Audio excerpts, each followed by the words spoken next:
Esse é mais um podcast Fono Pode Mais. O podcast que tem levado a você desvendar o mundo da fonoaudiologia, principalmente a fonoaudiologia hospitalar, que é a minha área de atuação, trazendo para você vários assuntos que você tem gostado, você tem aprendido, você tem curtido, eu sei disso, porque a gente tem esse retorno de vocês. E a minha mesa hoje sobre um assunto muito interessante, um assunto que com certeza vai esclarecer, vai trazer respostas para você, você vai poder interagir com cada um dos meus convidados, com o Fono Pode Mais, para continuar aprendendo e crescendo nessa área. Uma área que atua dentro do ambiente hospitalar, sim, mas fora dele também é uma área muito ampla, uma área muito grande e de muita importância para cada um de nós, enquanto pessoas que cuidam da sua saúde. Eu tenho na minha mesa duas pessoas que são meus amigos. E eu não vou ser modesta não em dizer que eu acho que é um dos grandes títulos que ele tem, amigo da Gessandra. É isso. São pessoas que a gente já trabalhou junto numa equipe, uma equipe onde a gente estava inserido no mesmo hospital, trabalhamos juntos, fizemos algumas coisas juntas. Duas pessoas que são, assim, brilhantes na sua área. Eu tenho na minha mesa um nutricionista, ele é muito fera. Ele é gerente nacional de uma rede hospitalar. O cara manda muito. Edgar Brito. E eu tenho também na minha mesa uma médica nutróloga. Ela é muito fera. Ela é coordenadora na Abram, ela é professora do curso das pós-graduações, das residências de nutrologia. Ela é fenomenal. Doutora Sandra Lúcia. Falei Sandra Lúcia, porque eu ainda te chamo mais como Sandra Lúcia do que Sandra Fernandes. Tá certo. Feliz de ter vocês aqui. Nós que agradecemos esse convite, uma honra estar aqui com vocês, do lado do Edgar, do seu lado. Parceiro de um tempo, né? De uma longa data, construímos uma história juntos na nutrologia hospitalar, na nutrição clínica, junto com a fonoaudiologia. Então, a gente tem muita coisa para conversar. Obrigada mesmo. Eu também fico muito feliz de estar aqui participando, né? Faço minhas palavras também, a da Sandra, né? É uma equipe que eu tenho muito carinho, né? Tenho um apego, principalmente profissional. Eu comecei, na verdade, na área da nutrição, trabalhando com vocês, né? Tive a oportunidade de iniciar como estagiário em um hospital de urgência e emergência aqui do Espírito Santo, junto com a doutora Sandra, quando eu me encantei com a área, né? E hoje eu estou trabalhando, né, fazendo minha contribuição também com a evolução da atividade multidisciplinar, tá? Obrigado pelo convite, Gessandra. E que fique claro que ele não é tão novinho assim para ficar tratando a gente, né, assim, né, senha, não. Tem que ficar claro. Exatamente. Exatamente. É que a gente tem que honrar por onde a gente passa e as pessoas com as quais a gente aprende, né? E aí, pegando esse gancho, precisa mesmo, porque a Sandra é mais nova do que eu, e eu aprendi e aprendo horrores com ela, com a profissional gigante que ela é, com tudo que ela tem para nos ensinar. Foi nossa chefe, né? Então, quer dizer, isso aí independe, né, Sandra? Idade, independe tempo, independe. O que importa é o que cada um dedica na sua área, né? Exatamente. E ela falou da gente, a gente tem que falar que, sem dúvida nenhuma, estou diante de uma brilhante profissional da área de fonoaudiologia, tanto na área assistencial, agora se destacando como empresária, e aí desvendando o mundo da fonoaudiologia para quem não tá no dia a dia que a gente está vivendo. Exatamente. A importância dessa profissão, quanto que nós lutamos para que a gente tivesse um fonoaudiólogo do nosso lado, à beira-leito, e aí a gente vai conversar sobre isso. É isso aí. E assim, eu só tenho a agradecer, porque de fato, sempre, né, valorizando essa multidisciplinaridade, né, e a gente aqui tirando as nossas fotos, ela logo lembrou, aqui, ó, isso aqui era diariamente no hospital, assim, essa interação, né, de nutricionista com a médica nutróloga, com a fonoaudiologia, com a farmácia, com a equipe de enfermagem, e é isso, porque só dá certo se for assim, né, Sandra? Exatamente, o respeito, né, cada um tem a sua visão, o seu olhar, mas que seja todo ele voltado em prol do paciente, que a gente sempre costuma falar. Saúde não tem preço, mas tem custo, né? A gente tem que fazer todo o melhor para que o nosso paciente volte para o lar para o seu lar, preferencialmente comendo via oral, sem sonda. Em alguns casos não é possível, mas que seja da melhor forma possível, para melhor qualidade de vida desse paciente. E essa briga, ela acaba sendo constante, né, Edgar? Pelo bem maior que é o nosso paciente, né? Exatamente, né? Porque a gente já entende, né, que a nutrição, a terapia nutrológica, né, a fono, contribui muito, né, para a recuperação do nosso doente, né? E a gente falava muito que era coadjuvante, mas eu acho que já faz parte do tratamento em si, né? Principalmente com as últimas pesquisas que a gente tem acompanhado, né? Que a nutrição adequada favorece a efetividade do tratamento, né? E eu até brinco nos treinamentos de equipes, né? Que não adianta a gente ter a melhor tecnologia, né? Os melhores protocolos, medicações, etc e tal. Se o paciente não tiver uma nutrição adequada e se, sobretudo, ele não se alimentar também, porque a gente até pode prescrever muito bem, mas se isso não estiver se tornando vida no contexto de alimentação em si, de nada adianta, né? Todo esse empenho, todo esse aumento de custo, né? Então, a nutrição, sim, eu acho que ela faz essa diferença, né? Não só de forma coadjuvante, né? Mas como um ponto importante do tratamento desse doente. Pegando essa fala do Edgar, dessa importância e do ganho que o paciente tem, cabe sempre lembrar, e eu acho que isso não é só na área da nutrição, da nutrologia, na área médica e na área de qualquer outra área afins da saúde, como fonoaudiologia, fisioterapia, o que for, a adesão do paciente àquilo que é proposto, ela é sempre muito importante, né? Não adianta, você vai prescrever algo. E se o paciente não aderir àquilo? Você vai orientar algo pelo bem maior que é a saúde, não adianta. Você prescreve uma dieta, você prescreve, orienta. Se ele não obedecer, eu prescrevo exercício. Não é sobre o que ele faz comigo, é sobre o que ele vai fazer longe de nós.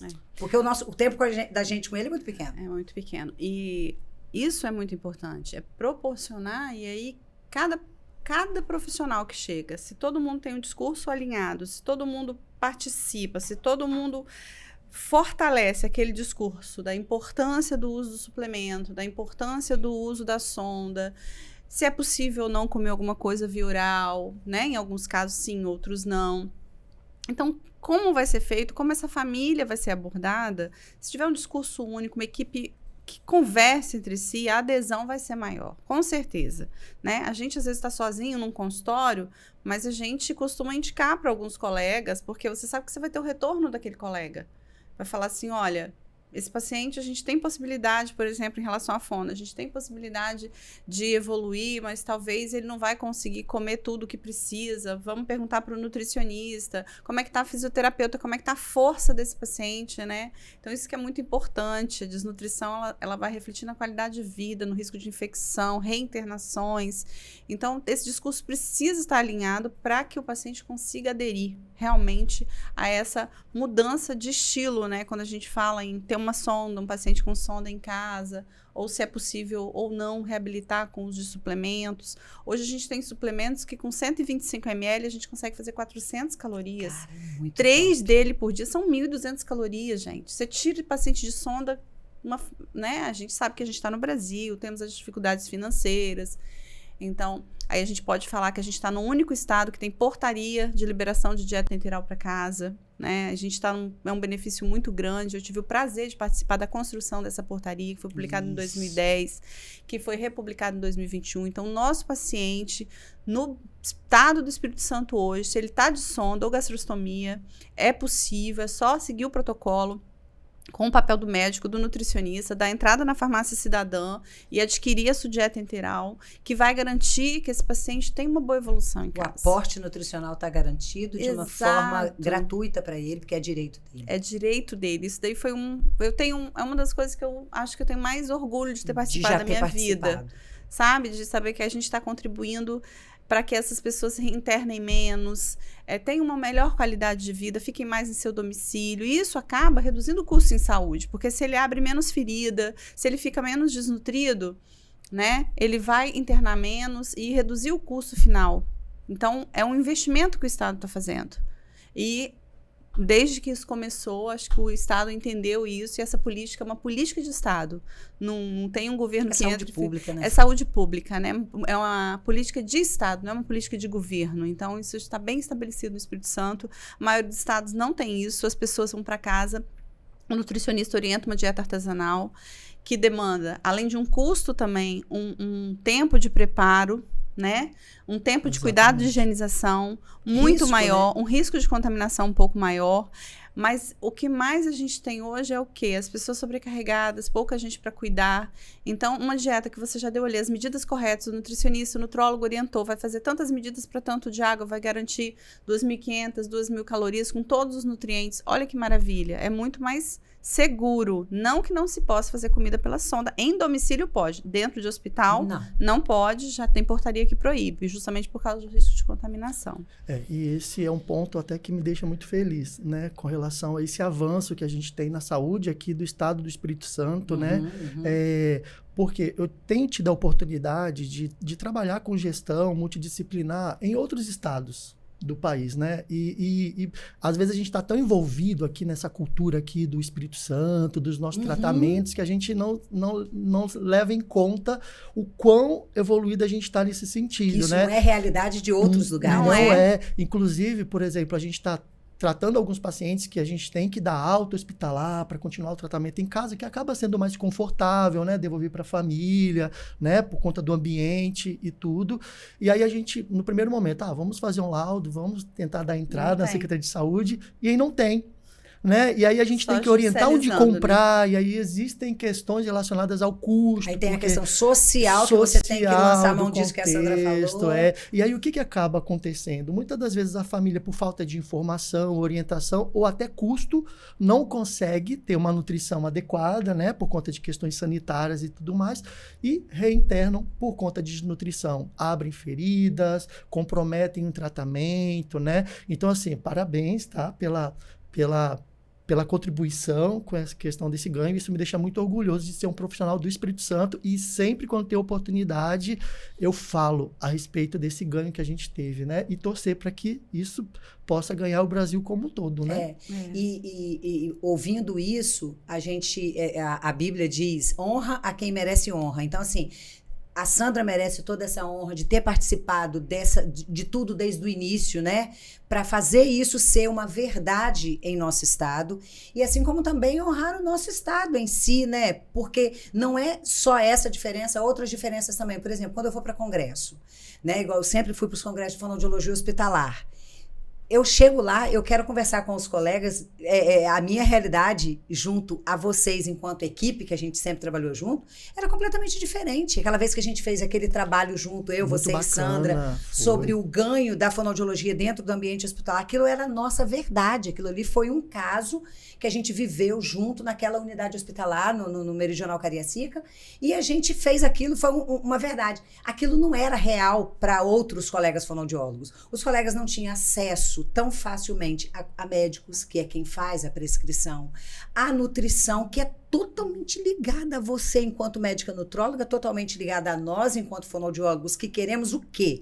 Como principal dentro de um ambiente hospitalar? Reabilitar a via oral desse paciente, quando possível. E quando não é possível, eu digo, vamos lá, vamos conversar, vai de via oral associada, doutora Sandra, vamos fazer isso. É o bem-estar do paciente. Com certeza. E dentro desse estudo, Sandra, eu lembrei, eu até estava lendo um pouco, né, do material, trouxe uma visibilidade tão bacana, né? Porque eu lembro muito bem dos resultados que a gente adquiriu, né? O Você primeiro, me ajudou da parte estatística, exato, né, e o primeiro foi que marcou bastante, foi que os pacientes que são assistidos pela equipe multidisciplinar e tem uma assistência fonoaudiológica efetiva, a gente conseguiu recuperar a alimentação via oral em quase 80%, exatamente, né? E era um momento que não se falava muito da questão da multidisciplinaridade, né?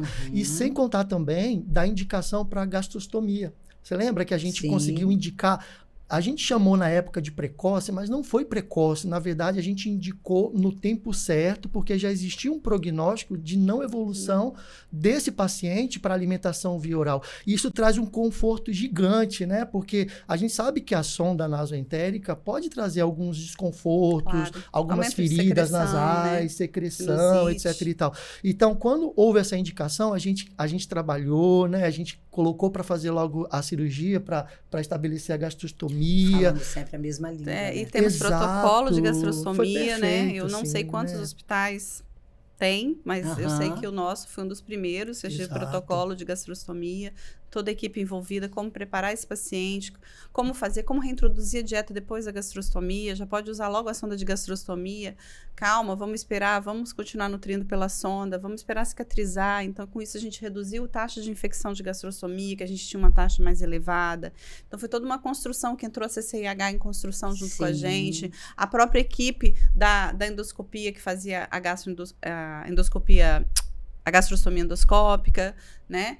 E no SUS a gente ainda tem um problema, que a gente não tem ainda, pelo menos no Espírito Santo, acordado gastrostomia endoscópica. As gastrostomias do SUS são cirúrgicas. Isso aumenta o tempo de internação, isso aumenta o risco de infecção. Então, é um outro caminho a se percorrer, né? Mas é um trabalho muito grande. Só lembrando de trabalho, gente, nós, enquanto equipe, também tivemos a honra, né, de publicar justamente isso e apresentar um trabalho no maior congresso de terapia intensiva do mundo, em Bruxelas, no ano de 2016. Foi verdade. O Edgar não pôde ir, mas participou com a gente no trabalho, na época junto com o Maurício, que era nosso diretor, junto com o Diane, mostrando justamente que o preço da dieta integral se paga pelo efeito que ela tem no paciente. O paciente, ele vai para casa com muito mais qualidade de vida, ele sai mais, ele tem uma rotatividade maior, libera leito mais rápido.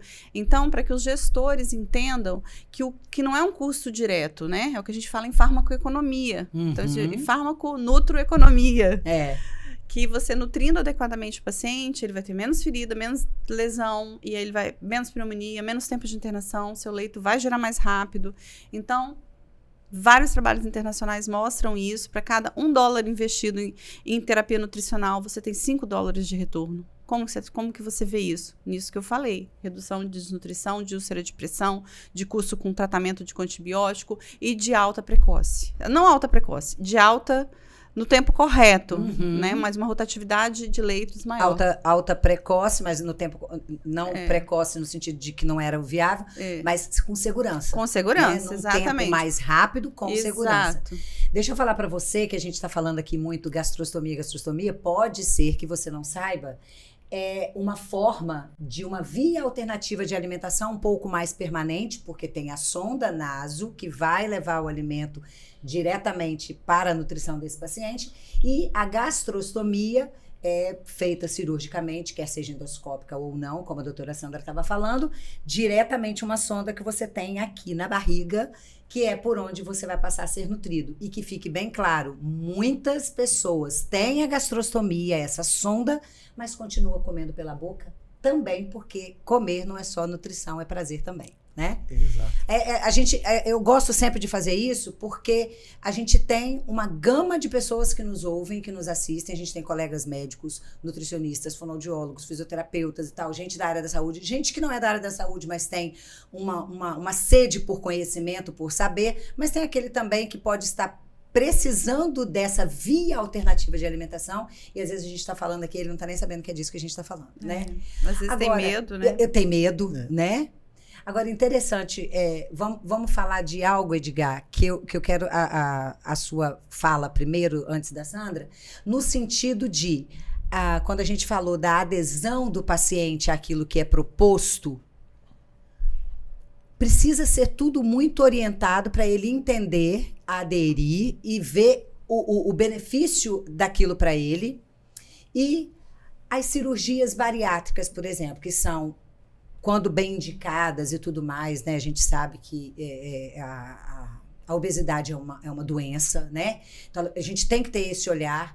Mas muitos, não sei, aí é quem vai me dizer são vocês, é falta de orientação, é falta de adesão, é o que essas pessoas pós-bariátrico ficam desnutridos.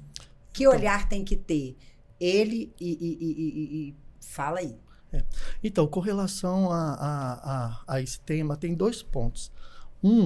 Eu só queria relembrar um trabalho que a gente fez também, se eu não me engano foi em 2017, onde a gente apresentou, inclusive, no Congresso Nacional de Nutrologia, quando a gente foi pesquisar os pacientes quanto ao consumo da dieta prescrita, né? E a gente focou muito na questão da dieta pastosa, não sei se vocês lembram bem. E a gente identificou que a prescrição estava adequada, porém, a adequação de consumo estava a cerca de 60% do que era prescrito. Então, principalmente isso já na parte proteica. Exatamente, até que a gente estabeleceu um protocolo de fazer suplementação para todos os doentes que estavam com essa determinada dieta prescrita, né? Então, a gente já sabe, de fato, e já é comprovado que a adesão depende de muitos outros fatores. E se aplica também à cirurgia bariátrica nesse sentido, né? Porque hoje, eu vou até entrar num assunto que eu acho que também é importante, que é o cirurgia bariátrica, né? Porque a gente sabe que hoje já existe uma questão de mercado com relação à cirurgia, já está muito misturado com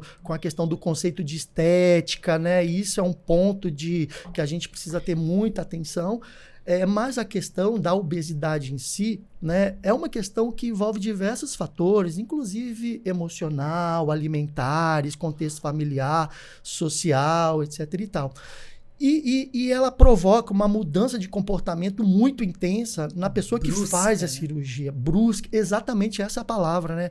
Brusca. Então, o que eu quero dizer com isso? Que a indicação da cirurgia ela precisa ser muito apoiada também a uma segurança de que aquele paciente tenha consciência da questão da necessidade da mudança alimentar, que acaba sendo uma questão importante de se atentar, né? Um preparo emocional, psicológico, tem que ter já um hábito de fazer uma excelente seleção dos alimentos prévio, né? Tem que... E o que acontece que está muito relacionado à não adesão, né? E a ineficiência na perda de peso é justamente o paciente que não faz essa virada de consciência pré-cirúrgica, né? Então, ele faz a cirurgia, ele é obrigado a fazer essa mudança e aí ele não está preparado para ela, né, doutora Sandra? E aí, então, isso acaba colocando à prova todo aquele benefício que a cirurgia poderia trazer, de certa forma, para esse doente, né? Então, o que as portarias falam? O paciente ele deve ser acompanhado. Todo paciente com IMC acima de 40, só pelo IMC, né? IMC, pessoal, vou fazer igual a Gessandra agora. É o índice de massa corporal, que é o peso dividido por altura ao quadrado. Toda pessoa com IMC acima de 40, só pelo peso, ele já pode conseguir, via plano de saúde ou via a própria Sistema Único de Saúde ou via plano de saúde, fazer a sua cirurgia bariátrica. Se ela tiver um IMC entre 35 e 40 e tiver comorbidade, qual é a comorbidade? Diabetes, hipertensão, apneia do sono, doenças articulares que impeçam essa pessoa de caminhar, enfim, várias situações que ele tem realmente uma dificuldade maior em aderir às mudanças de estilo de vida. Pode ser submetido a uma bariátrica. E hoje tem a cirurgia que a gente chama de metabólica, que é aqueles pacientes com IMC entre 30 e 35, que já não são tão obesos, uma obesidade 1, mas que são diabéticos descontrolados. A cirurgia já está aprovada no Brasil, ser indicada e é segura. E esse paciente, muitas vezes, pode entrar em remissão do diabetes. Ou ele sai de um uso de uma insulina e volta apenas para os comprimidos. Existem vários estágios. Então, a cirurgia bariátrica, eu sou uma grande fã de uma cirurgia bariátrica bem indicada, bem acompanhada, tá? A obesidade é uma doença. O paciente, ele precisa saber que a cirurgia bariátrica não vai resolver os problemas dele. Exato. Ela faz parte de um contexto, e eu converso muito com os meus pacientes, e eu tenho, assim, uma tranquilidade de falar, porque eu já estou no hospital há muito tempo, a gente, né, em conjunto, aí, quantas bariátricas complicadas que a gente tratou, muitos hospital referência, então vieram muitos de fora para a gente poder conduzir, mas os pacientes do meu consultório, os quais eu indiquei, foram todos evoluíram bem. Eu não tive, assim, um problema de paciente que evoluiu com depressão, com desnutrição, porque eu procuro preparar o meu paciente quando ele me procura para o tratamento de obesidade. E eu indico a bariátrica, é sempre uma conversa. dependendo do nível de obesidade, a gente conversa na primeira consulta. Uhum. Porque eu já tive paciente que tinha uma apneia tão severa, gente, que eu tinha que potencializar o mais rápido essa bariátrica, porque esse paciente podia morrer dormindo. E às vezes ele não tinha essa noção. Eu tive um paciente com uma apneia tão severa que ele dormia sentado na cadeira do papai, um rapaz que não tinha 40 anos, um moço com mais de 1,90 m. Ele pesava 190 quilos. Hoje ele pesa 110 quilos e ele é uma gratidão interna, porque ele tinha tido alguns amigos que fizeram bariátrica e não deram certo, ou que voltaram a engordar, ou tiveram complicações, ele tinha medo. E realmente a gente sabe que pode acontecer, né? As técnicas estão cada vez mais seguras, as equipes mais treinadas, hoje mais cirurgia é cirurgia. E esse paciente está ótimo. Eu tenho um outro paciente que é até pai de uma colega médica, que também foi um tempo trabalhando com ele para convencê-lo da cirurgia. Esse paciente pesava 150 quilos, hoje ele pesa 75 quilos, ele corre 12 quilômetros todos os dias. E aí, agora ele recuperou mais 4 quilos de ganho de massa magra puro, porque eu convenci ele que ele precisava de musculação, que não adiantava só correr. A pessoa precisa fazer musculação. Se perdeu, né, bariátrica, gente, para vocês que são leigos, bariátrica não faz a pessoa eliminar só a gordura que ela tem no corpo. Isso é muito importante falar. Ela vai perder o excesso de gordura corporal, mas ela junto vai perder massa magra e massa óssea, que é o que o nutrólogo, junto com a equipe, com o nutricionista, a gente vai acompanhar o resto da vida para que essa pessoa não desenvolva uma osteoporose quando for mais idoso. Então, esse acompanhamento, essa suplementação, principalmente nesses 2 primeiros anos, é fundamental junto com a atividade física. Então, eu falo para os meus pacientes, se você pensa em fazer bariátrica e quer acompanhar comigo, saiba que não aceito se você não começar uma atividade física desde agora. É fundamental. Gente, fazer exercício é vida. A gente tem que se conscientizar disso. Quando a gente cai a ficha, eu tenho pacientes que falam, doutora, eu vou na força do ódio, mas eu vou. Eu falei, isso, vai que vai virar amor, vai virar um caso de amor. E acaba virando. A nutrição desse paciente fica complicada, Edgar? Na verdade, eu não pelo volume que ele agora consegue comer, exatamente. Principalmente no início, né, da pós-cirurgia. Tem algumas recomendações que precisam ser feitas e atentadas, que está até relacionada ao fato de não ter complicações pós-cirúrgicas, principalmente, né? Mas um ponto importante também nesse sentido é o seguinte, porque a cirurgia, ela muda a fisiologia, mas na verdade a causa, muitas vezes, não está na questão da biologia em si, e está em diversas questões que envolvem aquele doente que também precisa ser observado, né? Acompanhamento psicológico. Exatamente, que precisa ser observado. E com relação à nutrição, principalmente, né? Tem alguns trabalhos também, inclusive um que eu estava estudando esses dias a respeito dessa questão do acompanhamento multidisciplinar na cirurgia bariátrica, da turma da Universidade do Paraná, que eles falavam o seguinte, que os pacientes que eram monitorados, acompanhados e conscientizados com relação ao pré e pós-cirúrgico, eles conseguiram atingir a meta né, que era pretendida em até quase 75%, né? Os que não conseguiram foram questões relacionadas à indicação da cirurgia, que não é o ponto que a gente quer abordar, mas contra 13%, 14% dos que não tinham esse acompanhamento. Então, havia uma recidiva com relação ao ganho de peso. E a nutrição está muito importante. Por exemplo, logo no pós-operatório, né, imediato, já existe uma restrição severa de uma dieta extremamente restrita, coados, líquida, em volumes completamente que pode chegar até no máximo 50 ml.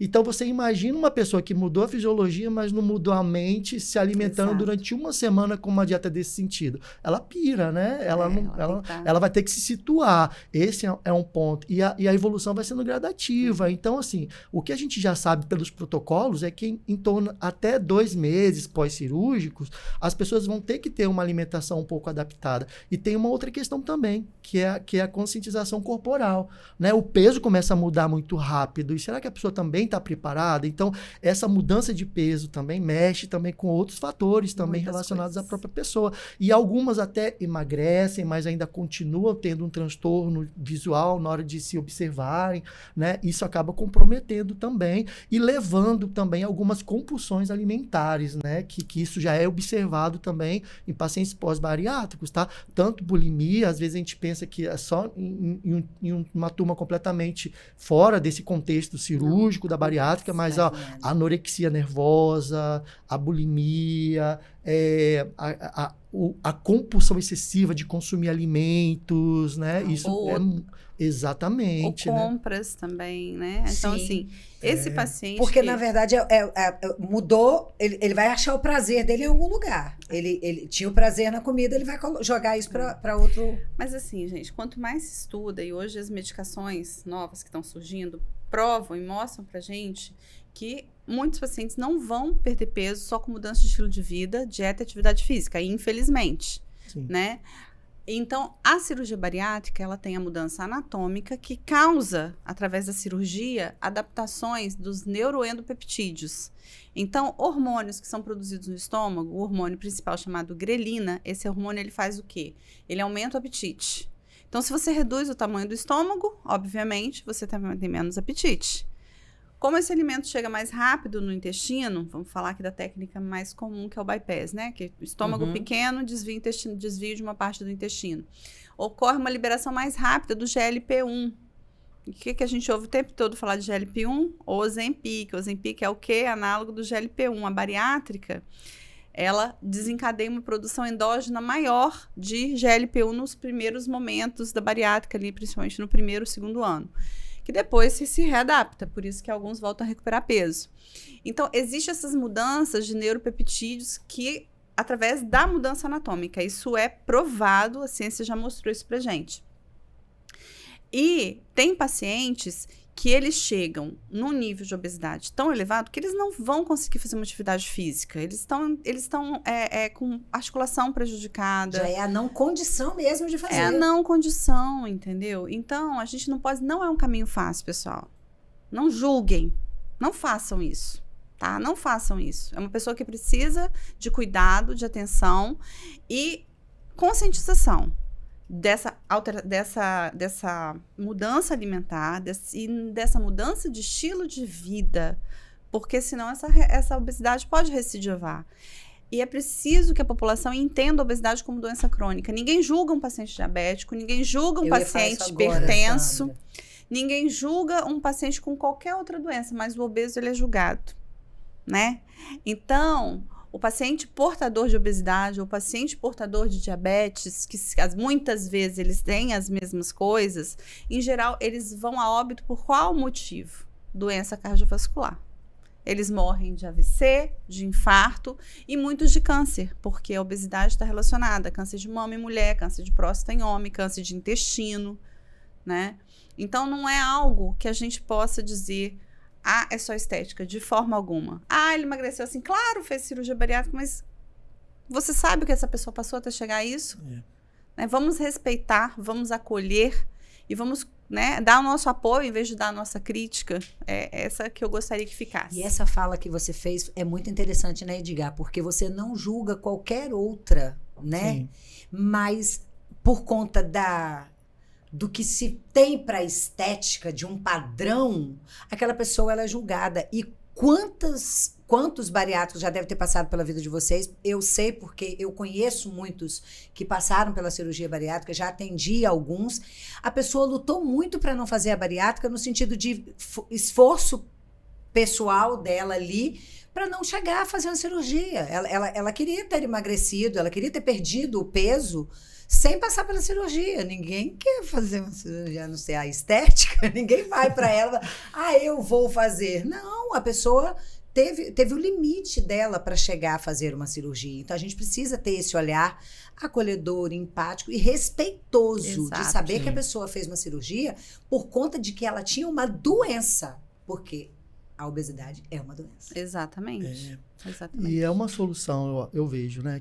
Para a obesidade de grau 3, né? Hoje a gente discute, teve mesa de congresso discutindo com as novas medicações, vai acabar a bariátrica? Aqui no Brasil, gente, sabe quanto custa as medicações novas? Quanto da nossa população consegue pagar pelas medicações novas? Que são seguras, que reduzem risco cardiovascular.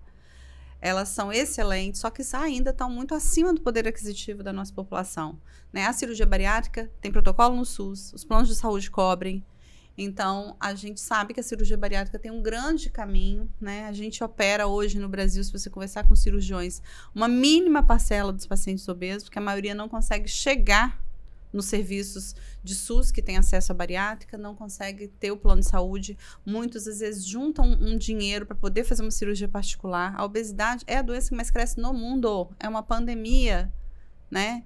Então, é ingênuo da nossa parte pensar que um remédio sozinho vai resolver ou que uma cirurgia sozinha vai resolver.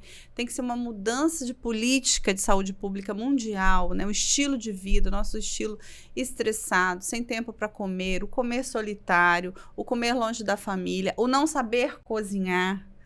Né? E comer o que está à frente, o que está à mão, o fast food. Os fast foods, rápido, né? Ligou, entregou na sua casa. Sim. Então, isso tudo contribui para que você coma. Às vezes você não come muito. Não, doutor, eu não como 2 pizzas. Ah, mas eu moro sozinho, então às vezes eu peço uma pizza, no outro dia eu peço um hambúrguer, no outro dia eu peço um camarão com creme. E a pessoa não contabiliza isso, porque realmente ela não está comendo muito. O que é muito? Que é muito para mim, pode ser pouco para você. Então, é esse que a gente chama, né, Edgar, de registro alimentar, recordatório alimentar, é que a gente vai conhecendo o hábito de vida do paciente e a gente precisa respeitar. Tem paciente obeso que se eu consigo fazer com que ele perca 10% do peso dele e ele reduz gordura no fígado, controla a pressão, controla melhor o diabetes dele e ele não quer fazer cirurgia, vamos respeitar. A cirurgia também não é uma obrigação. O que me importa é promover a saúde, que meu paciente se entenda, se respeite, né? E todos os corpos têm que ser amados. A gente precisa respeitar as pessoas da forma como elas são, né? Nessa ditadura da beleza também não é cruel. Não é o que a gente quer, Sim. né? Eu estava vendo ontem uma influenciadora que hoje, digamos, ela é dita como, entre aspas, uma pessoa acima do peso. E ela mostra fotos de quando ela foi capa de uma revista, uma grande revista de circulação, quando ela estava no auge do transtorno alimentar, quando ela estava se autopurgando, mas ali na foto ela estava um corpo, entre aspas, de novo, saudável. E agora ela foi capa de novo, só que agora com o corpo dela, malhando todos os dias, não se privando quando ela quer, de comer alguma coisa que ela deseja, mas sendo ela, se aceitando com aquele tipo, com aquele biotipo. As pessoas precisam entender que cada um tem um biotipo. Nem todo mundo vai ser uma Gisele Bündchen, né? Gostaríamos, mas nem todas nós seremos. Sim. Mas se respeitar, e as belezas estão de todas as formas. A gente precisa respeitar. Existe, né? Exatamente, em todos os corpos. E é uma coisa que se mistura bastante, né? Aproveitando o gancho também da Sandra, né? Porque as pessoas misturam muito essa questão da autoestima com a saúde em si, né? A gente está falando de obesidade. Uma coisa é a pessoa saber da condição de saúde dela, que é uma doença que precisa ser tratada, que vai melhorar a qualidade de vida. Outra coisa é ela se aceitar, né? Então, eles acabam misturando e isso acaba sendo um problema, porque precisa separar. Eu posso aceitar o corpo da forma como é, me sentir bem, fazer o meu melhor, etc e tal. Exato. Só que, ao mesmo tempo, buscar ter uma condição de saúde melhorada a partir dos tratamentos. E isso não vai afetar quando a gente já é bem resolvido com essas questões de conceito corporal. E aí eu me lembro muito de um conceito que eu ouvi certa vez, né? Porque, assim, as mídias influenciam bastante na forma como a gente pensa. E cada vez mais. Exatamente. Né? Quanto mais ocorre uma exposição nas mídias de um determinado corpo, né? Mais as pessoas vão querer ter o mesmo padrão. Então, essa busca pelo mesmo padrão que muitas vezes a gente não vai conseguir, não é por falta de boa vontade, né, Sandra? Porque você tem o seu biotipo. Não é, tem a questão do biotipo que ela falou, alcançar. Tem a questão da genética, tem várias coisas envolvidas. Ela não vai buscar, então isso acaba fazendo as pessoas terem algumas atitudes completamente nocivas, né? Aí vai buscar dietas extremamente restritas, aí vai começar a privar-se de alguns alimentos que tem um contexto emocional envolvido, né? Que era, sei lá, diversas questões, aí a pessoa começa a desenvolver compulsões, aí não quantificam exatamente quanto está comendo, porque se priva bastante, porém belisca aqui, belisca ali, aí no final do dia não vê, quando se fosse observar seria mais de 3.000 calorias, né? Então, assim, é um ponto extremamente importante a gente entender essa questão também. O bariátrico, na sua maioria, quase sempre, ele ele desnutre em algum momento por conta dessa perda de massa magra, né? A gente costuma dizer que a cirurgia bariátrica é uma desnutrição programada. Então, precisa ser acompanhada pela equipe com suplementação, com uma dieta, com nutricionista bem adequada. Muitas vezes é necessário fazer suplementação venosa, principalmente de ferro, tá? Soroterapia, gente, soro de beleza não existe, tá? Vamos deixar bem claro, né? Nós sabemos disso.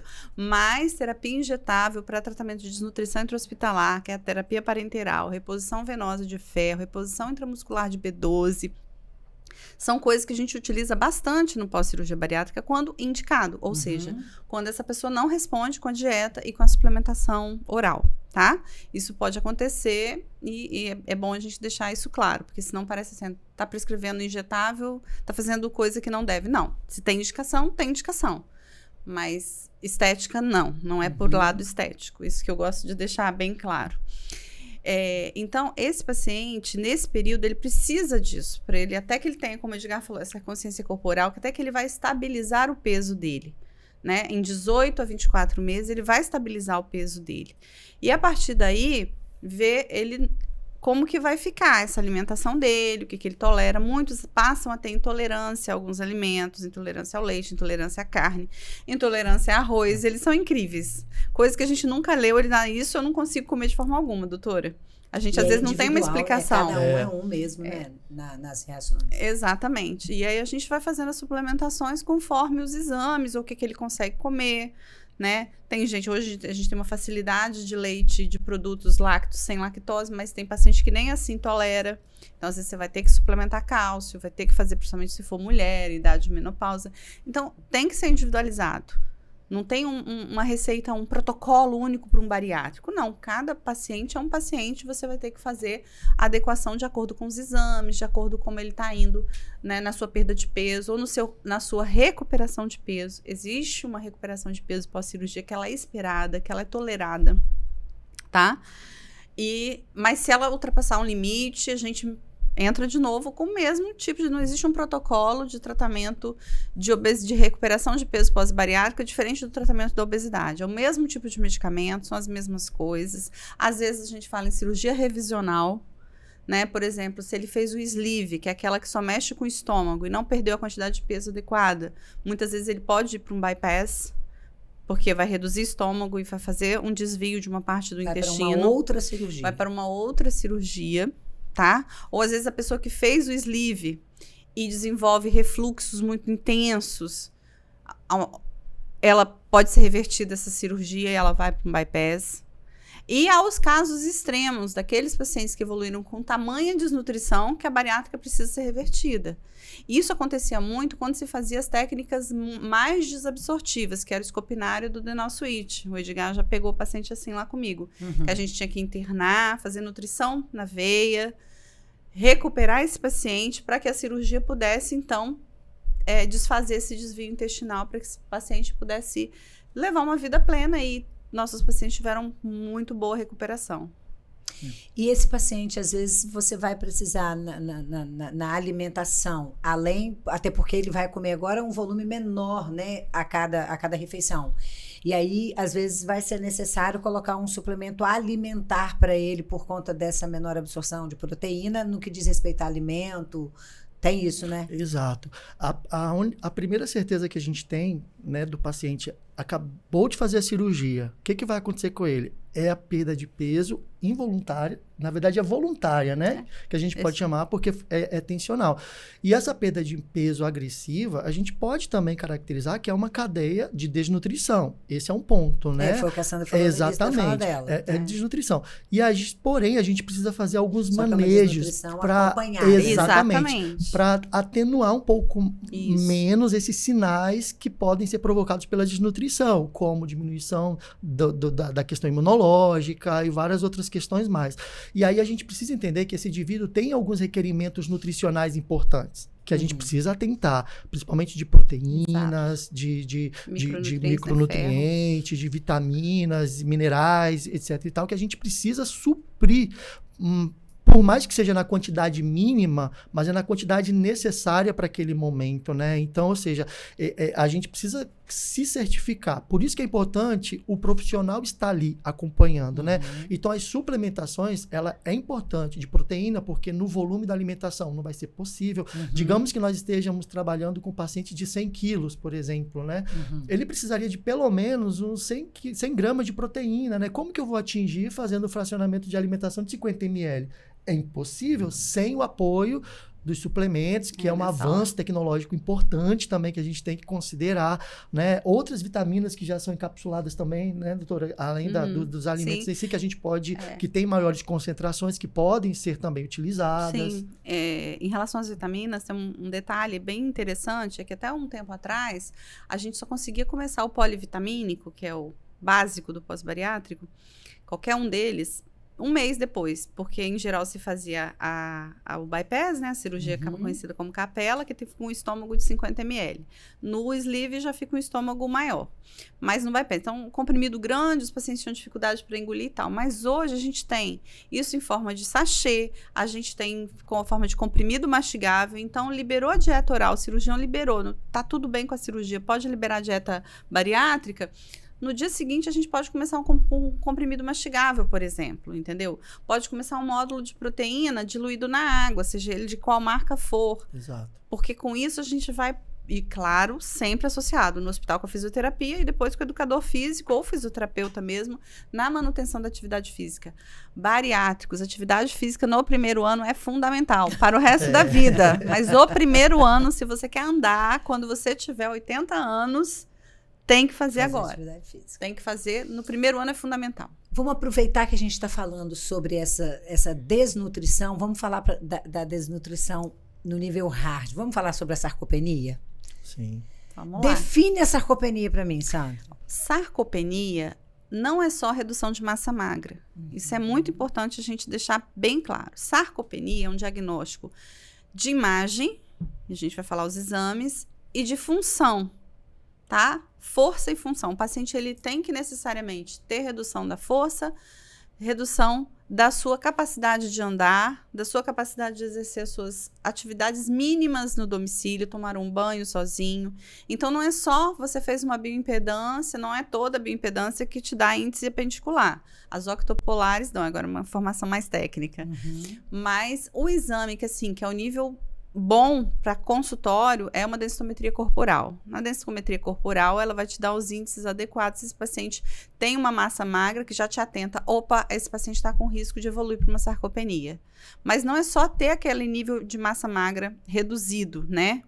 Menor que 20 para homem e menor que 16 para mulher. Ele precisa ter essa redução de função. Não consegue levantar da cadeira sozinho, não consegue tomar banho sozinho. Às vezes, gente, não consegue comer sozinho. Gessandra sabe bem disso. Tão simples, né? A sarcopenia, ela tem vários níveis, né? Tem as graduações, tem uma tabela que você vai perguntando para o paciente o nível de atividade que ele consegue exercer e você vai graduando isso. O geriatra, o nutrólogo vai fazer isso para poder definir se esse paciente fecha com o diagnóstico de sarcopenia. Ela é muito comum em paciente. Pode acontecer no bariátrico? Pode, se ele não seguir as orientações. Não é para acontecer com bariátrico. Mas quando que ela é muito esperada? Durante um tratamento oncológico, grandes cirurgias, internações em UTI. Nós tivemos muito paciente sarcopênico pós-Covid, que levaram muito tempo para recuperar. Paciente pós-sepse, que fica muito tempo internado em UTI também. Então, ele perde o quê? Perde muita massa magra. Ele não consegue, gente, né, escovar o dente, comer com a própria colher, alguém tem que dar na boca. Isso quando já consegue comer, que já é que aí a fona que quando vai nos ajudar. É autorizado a comer, porque às vezes nem tem condição, né? Exatamente, né? Mas assim, a gente tem a grata satisfação de ter pegado pessoas nessas condições e que hoje estão estudando, estão trabalhando, voltaram para a vida. Porque antigamente, essas pessoas que passavam por episódios de grande termo de internação em UTI, elas não se reabilitavam para a vida, elas ficavam acamadas em casa até que evoluíssem com um novo episódio e evoluíssem para o óbito. Isso era provado. Uma paciente que evoluiu com uma sepse grave, mais de 60 dias de internação em UTI, em menos de 2 anos ele tinha outro episódio, provavelmente ali ele iria a óbito. E hoje a gente sabe e a gente sabe da interferência da nutrição, da fisioterapia, dos protocolos de cirurgia segura, dos protocolos de despertar dos pacientes, porque a gente precisa movimentar o nosso paciente. Se ele está lá, na UTI, sedado, totalmente curarizado, que a gente chama em algumas situações, principalmente na Covid, a gente fez muito isso. E ele não tem, né, ele está totalmente em coma, digamos assim, para o leigo entender. Mas naquele momento, o fisioterapeuta pode fazer o que a gente chama de fisioterapia passiva. Qualquer movimento que seja feito com esse paciente já vai atenuar, né, e melhorar a reabilitação dele lá na frente. E a partir do momento que esse paciente consegue sair da ventilação mecânica e tem a condição de se movimentar, quantas, né, as bicicletinhas, ele sentadinho na cadeira com as bicicletinhas. Então, a fisioterapia também é um grande parceiro. Muito. Porque, como vocês estão ali no desmame da sonda, o fisioterapeuta está ali na reabilitação, a ciência do movimento, tirar esse paciente da cama, fazer esse paciente se sentir funcional de novo, né? Poder ir ao banheiro, ter controle de esfíncter, que as pessoas que não têm noção de hospital às vezes sabem em que nível pode chegar. Que pode chegar. Um quadro de desnutrição. De desnutrição. Né? E aí aumenta a ferida, aumenta, né, tempo de internação. E aí, se a gente consegue instituir uma terapia nutricional a tempo, a hora, e acompanhar, a efetividade disso é muito grande. O paciente... O ano passado, a gente teve um paciente com obesidade grave, internou por cetoacidose diabética, evoluiu com pancreatite, pseudocisto, ficou 6 meses de nutrição parenteral, fez úlcera de pressão, fez todas as complicações que a gente possa imaginar. Mas eu consegui fazer uma dieta, quando eu consegui uma parenteral com alta carga proteica para esse paciente. Esse paciente já saiu do hospital com traqueostomia fechada, comendo pela boca e deambulando. Olha. Sucesso, né? Então, assim, um sucesso. Claro que a gente queria que isso acontecesse com todos, infelizmente não. Mas é um caso que a gente tem acompanhado no consultório. Algo que você sabe que pode acontecer. Exato. Né? E que se não tivesse sido tão incisiva, se eu não tivesse conseguido fazer uma carga de proteína, mais fisioterapia, mais equipe da UTI, ninguém faz nada sozinho, gente. Mas, assim, a intensificação da terapia nutricional, com certeza, muda o prognóstico de reabilitação desse paciente. A terapia nutricional não vai mudar a curva de óbito dentro da UTI, porque ele depende da doença de base. Sim, se ele tiver um infarto grande, ele vai morrer nutrido ou desnutrido. Mas vai melhorar a recuperação desse paciente, a reabilitação dele, a qualidade de vida dele pós-alta. E esse é um alerta importante que eu vejo, né? Porque as pessoas que fazem cirurgia bariátrica, muitas delas costumam abandonar o acompanhamento. Sim, né? sim. É comum. E hoje é muito fácil de fazer uma avaliação antropométrica, não precisa de questões mirabolantes, né? A gente consegue fazer. E muitas pessoas deixam chegar nessa situação que a doutora Sandra trouxe para nós. Mas esses sinais a gente consegue identificar um pouquinho antes. Então, quando esse indivíduo que fez a cirurgia vai ter perda de peso, ok, é esperado. E se acompanhado a isso, né? Porque também vai ter uma perda muscular. Essa perda muscular é maior do que o que é previsto, isso já tem que acender um sinal de alerta. Então, peraí, lá atrás, para não esperar chegar na situação, porque o custo, digamos assim, não é só monetário, mas o custo para reverter é muito pior do que a gente trabalhar com a prevenção anteriormente, né? Então, a gente já começa a entender, opa, vamos modificar a dieta, peraí, vamos orientar para você retornar para o médico, especialista também, para dar uma olhada nos exames, se tem alguma coisa a mais para ser investigado, ou atividade física está fazendo, não consegue. Então, vamos tentar fazer uma fisioterapia, indica, né, doutora? Sim, a gente vai, claro. Então, a gente vai cercando esses dois lados para evitar que essa situação ocorra nesse doente. Por exemplo, uma coisa que não se falava até um tempo atrás, paciente em tratamento oncológico. Hoje, se ele tiver condição, ele tem que fazer uma atividade física. O paciente que recupera massa magra, que mantém massa magra durante o tratamento oncológico, ele tem uma resposta ao tratamento com quimioterapia melhor. Isso já está... E em tempo menor. E em tempo menor. Isso já está provado, né? Essas questões todas. E você fala assim, mas ele está doente. Então, a pessoa deixava de ser ela e ele virava um doente. Então, não, peraí. Eu tenho uma doença... Mas eu estou aqui... Eu ainda sou pessoa, eu, João, eu, Maria. Exato. Né? E é claro que há momentos e momentos, né? De acordo com a condição que o paciente tiver, o que ele pode fazer? Agora é só uma fisioterapia. Vou fazer fisioterapia. Agora pode fazer um pilates. Agora pode fazer uma musculação. Momento a momento. Que seja gradativo, mas... É que não pare. Exato. Né? Então, assim, eu falo, quando os pacientes saem da UTI, que a gente acompanha todo mundo, que a gente vai para uma assim, agora, quando eu chego, o fisioterapeuta no carro. Agora, 90% com ele, 10% com a equipe médica. Nossa parte a gente já fez. Agora é fisioterapia e nutrição. A gente precisa que a gente só passe aqui para ver se vocês estão fazendo, para poder reabilitar. Esses pacientes assim que chegam a esse nível de sarcopenia, né, é aquela questão que músculo está em todo lugar. Então a pessoa às vezes não entende. Está ali extremamente emagrecido e a pessoa pode olhar e achar assim, ele pode comer, ele deve comer, ele tem condição de comer. E não é bem por aí, porque língua é músculo, bochecha é músculo, elevação laríngea envolve músculo. Então se ele está com déficit de uma musculatura maior, que é a que sustenta quadríceps, é a que sustenta o corpo em si, ele também tem um déficit de força muscular na questão de cabeça e pescoço, que é onde a fonoaudiologia vai atuar. E às vezes aquele paciente não vai ter como comer pela boca porque ele não tem força muscular. Já peguei paciente sarcopênico de fazer estase em cavidade oral, de ficar com o alimento parado em cavidade oral, porque ele não tinha força de bochecha e língua e de lábio para vedar, fazer pressão para engolir. Assim como ele não tinha força para pegar a colher e trazer o alimento até a boca, coloquei o alimento na boca, o alimento ficou parado. Então é só fazer uma linha de raciocínio. O músculo que ele precisa para fortalecer, para ele fazer esse movimento que é tão básico para muitos, né? Para nós, para muitos não, para todo mundo, que é de colocar o alimento na boca, ele não tem, vai você colocar o alimento na boca. Se ele estiver num estágio extremamente avançado, ele também não tem condição de mobilizar esse alimento, fazer uma boa ejeção, uma boa propulsão desse alimento e deglutir da forma segura, né? E aí tem as disfagias sarcopênicas, porque a perda dele foi muito grande.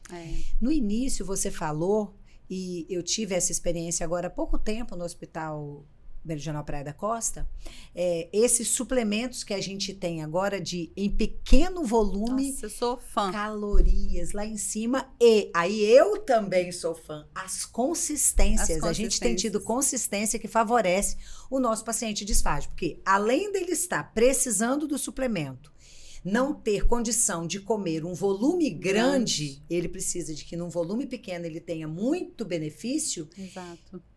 Ele não pode comer qualquer consistência. Aí já é onde a gente vai estar ali olhando também. Então, ele não pode tomar o líquido.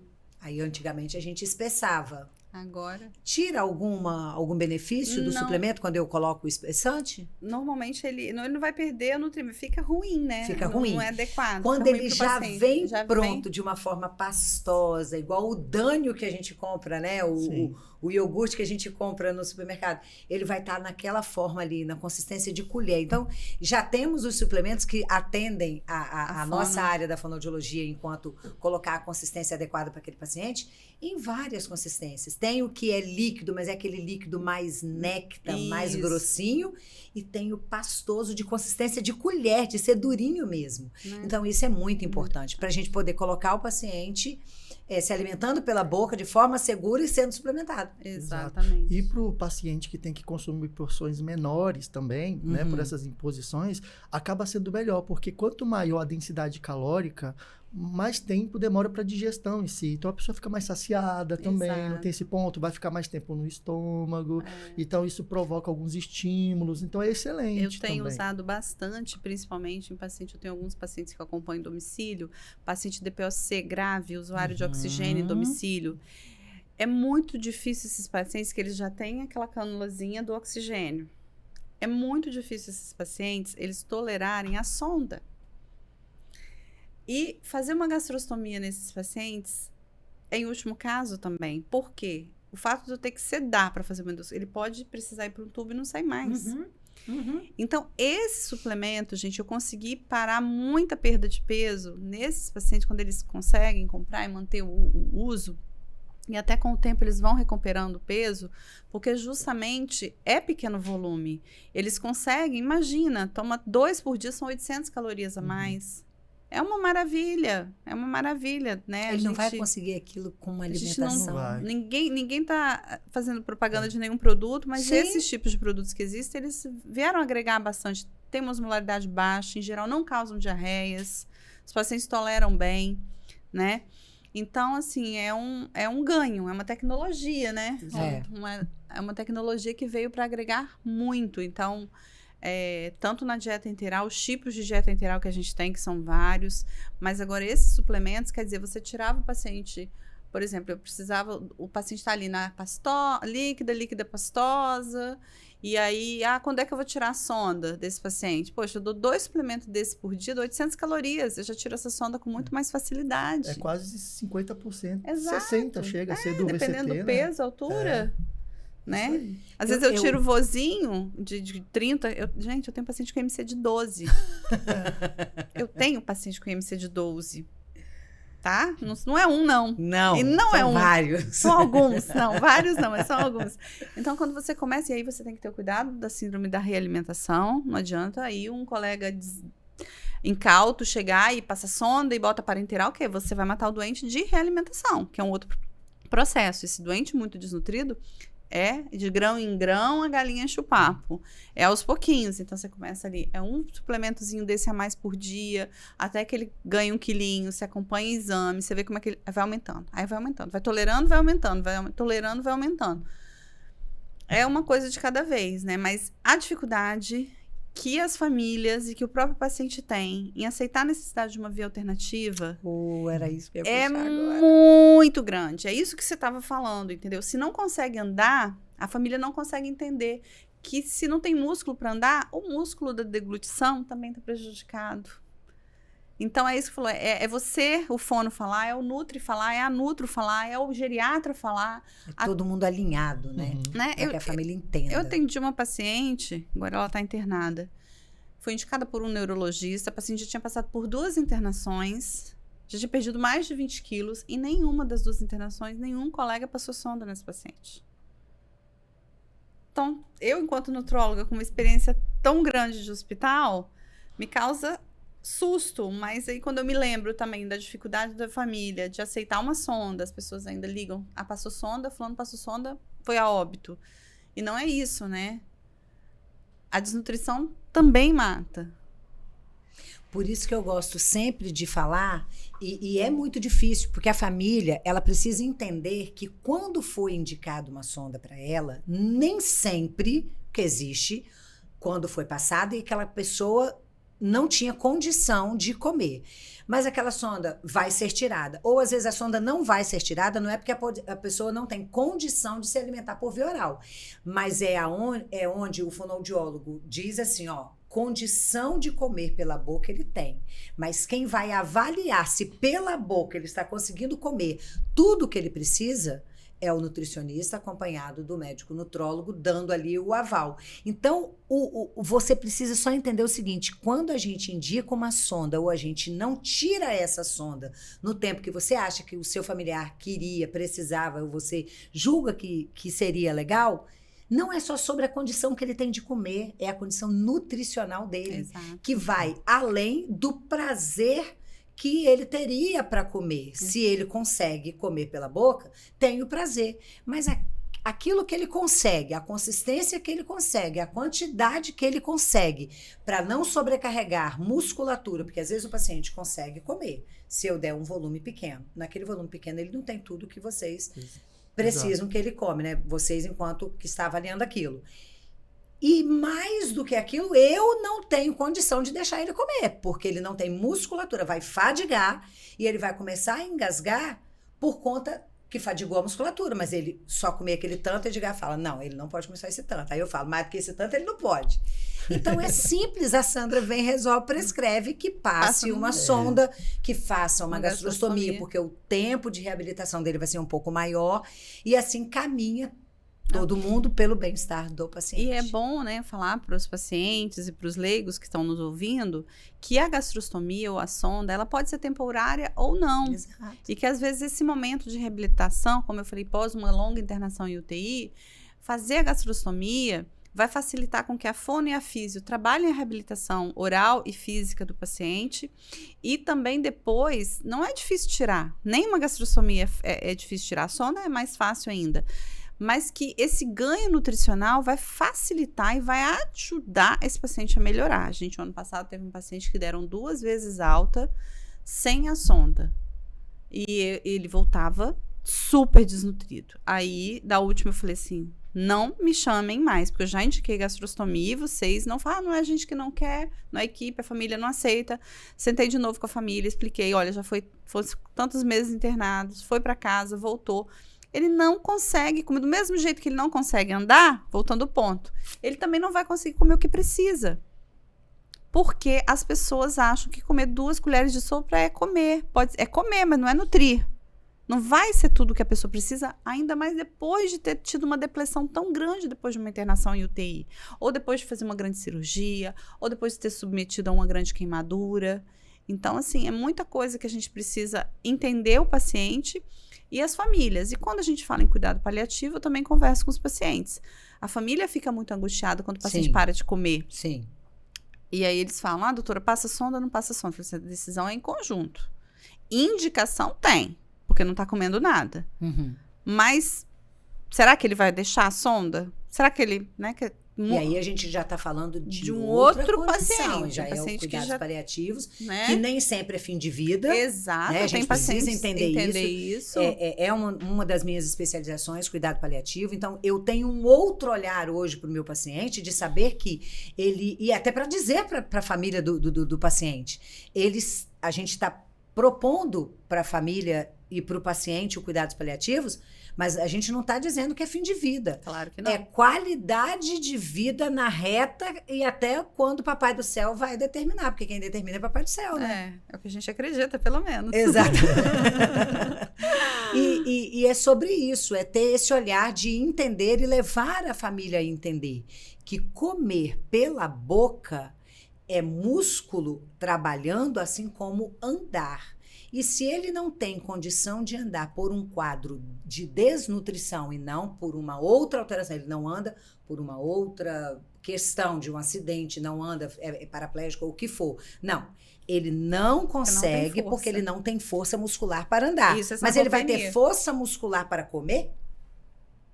Né? Não. Né? Exatamente. E um paciente que às vezes não está no nível da sarcopenia, um paciente que é acamado, mas não está no nível da sarcopenia, não se movimenta por fatores também, que ele é um paciente acamado, a força muscular dele também é diminuída. Então, não chega a ser uma sarcopenia, uma perda de força a nível sarcopênico, mas é um paciente também com perda de força muscular, que alimentação, comer é ato voluntário e é ato muscular. Né? E a gente pode até pensar, por exemplo, uma das recomendações que a gente tem para bariátrica pós, né, é a mastigação também. Né? A gente, primeira coisa, mastiga muito bem os alimentos, mastiga muito bem. Nós não temos nada, nem indicação, enfim, da questão da cirurgia, mas quando a gente vai pensar na mastigação, a gente já cansa também, você já percebeu? Porque envolve também a questão da musculatura, né? E tem alguns relatos de pacientes justamente com isso. Ah, não, mas cansa, eu não consigo mastigar, e se não mastiga bem, atrapalha na digestão deles.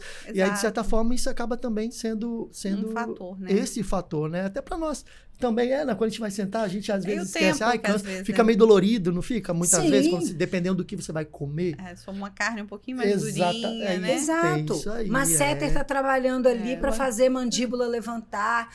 Tem músculos que favorecem para que a mandíbula... Quem já fez cirurgia odontológica sabe, né? A dificuldade. Quem tem dificuldade, né? Temporomandibular, que é a DTM, sabe muito bem disso. E o desnutrido? Exatamente. Né? Num potencial ainda maior. Muito mais complicado. Eu atendi uma outra paciente dessas de MC de 12, assim, mais ou menos. E aí a família falava, não, já está acompanhando com nutricionista, doutora. O nutricionista já explicou que para ela tá ganhando peso, porque pela quantidade de calorias, pelo peso. Eu falei, aí eu entrei nisso daí, né? Quer dizer, diferente um profissional que tá no consultório, que não vive o que a gente vive no hospital. Eu falei o seguinte, esse tempo que ela leva uma hora para tomar 200 ml da dieta. Ficou nada para ela, não, gente. Exato. Ela já gastou a caloria que ela estava ingerindo, que aquilo foi um esforço igual correr 5 quilômetros. Para você convencer a família que precisava de uma via alternativa. E agora essa paciente está de sonda, em domicílio. Eu faço exatamente essa analogia. eu não quero engordar, mas eu não quero emagrecer, mas também não quero engordar. Eu como e corro 5 quilômetros, 6 quilômetros. É isso que o seu pai, sua mãe, seu familiar está fazendo. Ele não vai ganhar peso, porque tudo que ele está comendo, ele está gastando. É igual quem vai para correr mesmo. Eu falo muito do bebê, né? Ele está gastando a caloria toda no ato de comer. Por que o bebezinho perde peso na primeira semana? E todo mundo sabe que é normal.